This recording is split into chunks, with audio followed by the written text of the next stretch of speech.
Hi!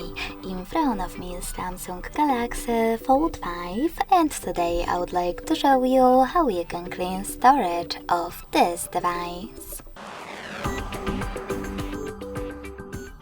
Begin by going into Play Store and clicking on the search bar.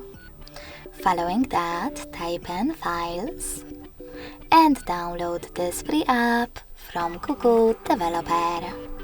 When it's ready, open it.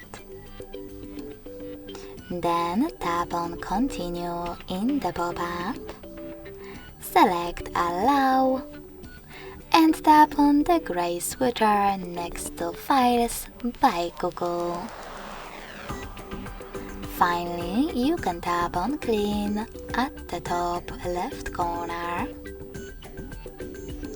Hit Clean next to Junk Files and confirm your choice in the pop-up.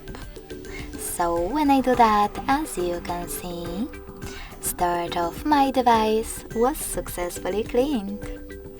Thanks so much for watching. If you enjoyed this video, don't forget to leave a like, comment and subscribe.